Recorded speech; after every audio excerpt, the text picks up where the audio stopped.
Welcome to another Power Rangers Beast Morphers review, episode 6, entitled Hangar Heist. We're going to be reviewing the episode and then, of course, giving our rating for the monster of the week. This week it is Meltatron. So thank you for checking this episode out. Let's get right into it. Nate, our boy genius, who is, of course, making all the wonderful toys that the Power Rangers get to play with, the Q of the show. He has figured out that from the gigadrone that they captured last week, this is very much a continuation from last week's episode. I'll put a card up in the corner here to if you want to kind of get caught up and make sure you know where we are. But basically, last episode, they captured some gigadrones, want to study them, see if they can find some useful tech in order to help them defeat the bad guys. And luckily, Nate finds something. He thinks he can, there's like a certain signature or something that they have, and basically he's going to use this information and this data in order to create an alert system so that they'll know when gigadrones are coming to Earth. So they got something good from their task from last week. The big narrative here, as far as the lesson of the week, if you will, is Devon, the Red Power Ranger, who we've largely been following him and his character growth. I would actually say of the three Rangers, we've gotten a decent amount from Ravi, especially in Digital Deception, episode 4. And then we've got a lot from Devon, the Red Ranger.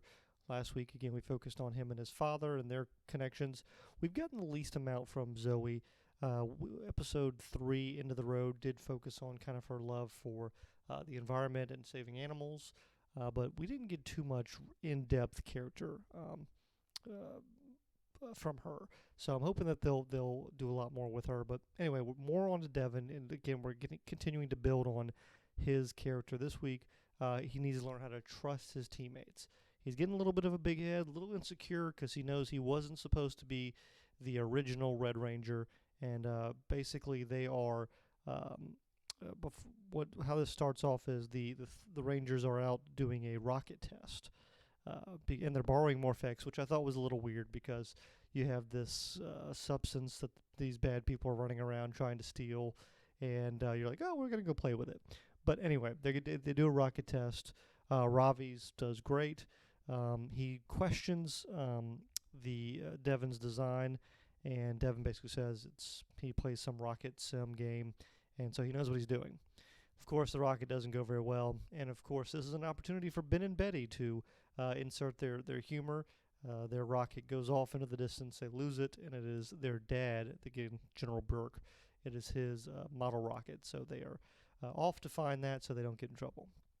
Evox and our bad guys Evox is not happy that the gigadrone is being studied. He doesn't want the Rangers to get a hold of his data, and he's obviously says to solve this problem now.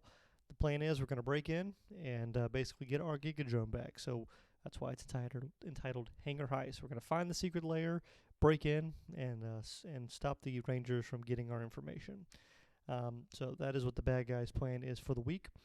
And we'll get to the monster that they're going to be using for that in a little bit. What I really love about this episode is it continues. What I really like about this season as a whole is that they're building on those tropes, and they're discussing them and using them to in effective ways. So obviously, people always hit Power Rangers with, how do these people know how to just automatically fly this Megazord?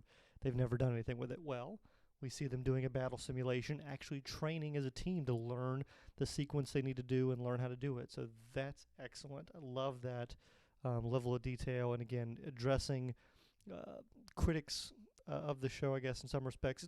It almost feels like they're talking to the OG fans and kind of addressing some of our concerns from the original Mighty Morphin Power Rangers. So, love that. Of course, here, Devon trusts his instincts and questions Ravi and is upset that Ravi basically makes a suggestion on the proper sequence they need to use, and they fail the simulation because of this, and then he is not happy. And basically, Commander Shaw is telling him, good leaders don't win to listen to people who are part of their team, and thought he was better than this. But anyway, it's the Beast X Megazord, which we'll get to in a little bit. Ben and Betty end up finding the rocket.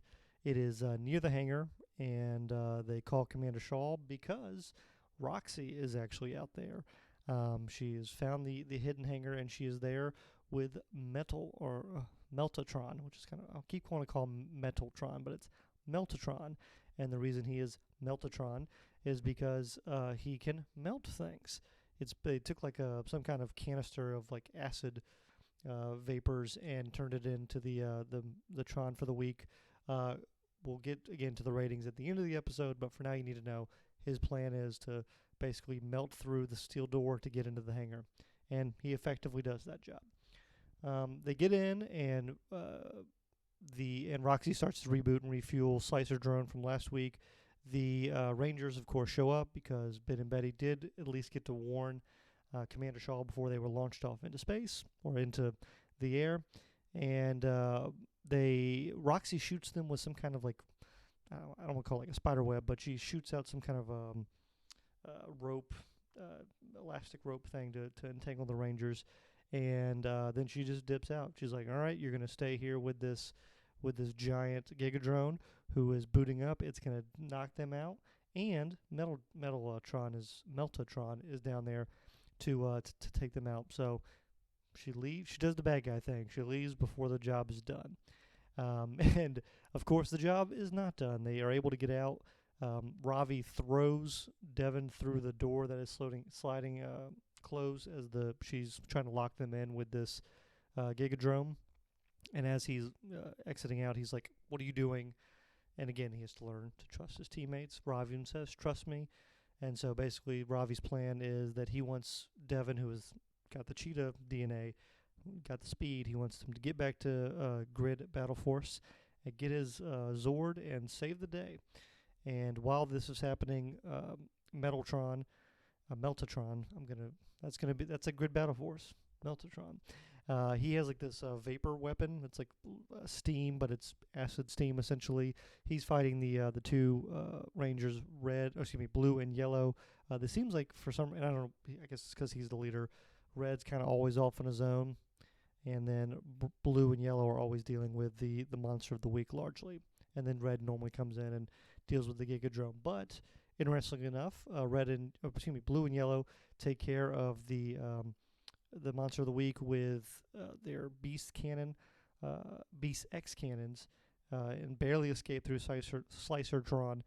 And at this point, there is a gigadrone that is down there.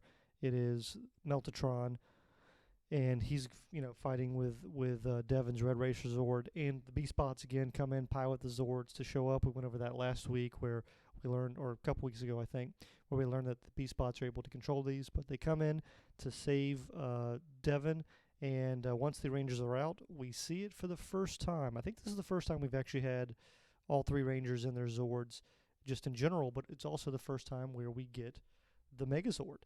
They do the transformation sequence. They explain another great thing away where, why do the bad guys just sit there and wait while they're doing all this transforming? Well, it turns out when they're doing their sequence, the Red Ranger, which this was the point of contention earlier, he has to boot up the shield, essentially, so they can do the transformation. So love it that they're addressing all these little small nitpicks for the show. So they have this, the couple weapons we have, they have like an energy shield blast thing on one of the arms. They have, of course, got to have a nice sword. It's the Beast X Blade, and then we have some kind of energy blast that comes like through the leg area, like kind of like in the knee and shin area. So a couple different weapons we have. They are fighting two gigadrones actually, which is why they feel they have to form this. Slicer drone gets out, and Meltatron. I still screwed up even trying to slow down. They fight both of them, and again form the Megazord. As far as the look of the Megazord, it's good. I'm not sold on the Jackrabbit ears that are on the helmet, but overall a decent looking Zord. It's not the best, not the worst. Very average in some respects for a Megazord. But they form the Megazord. It takes care of business, of course. What I thought was interesting is the Blast X cannon that the Red Ranger has is what he uses to like press. He basically pulls the trigger, and that's what activates the Beast Blade. So that's kind of a weird. Somehow this is connected. His gun is connected to his to the blade. So I thought that was kind of interesting. But you know, they take care of business. We go back to the bad guys, and there's of course infighting. Evox not happy. They're trying to say, Blaze and Roxy, that is, that it was a success. They destroyed our gigadrone. They destroyed our stuff, so it's good. They can't steal our data.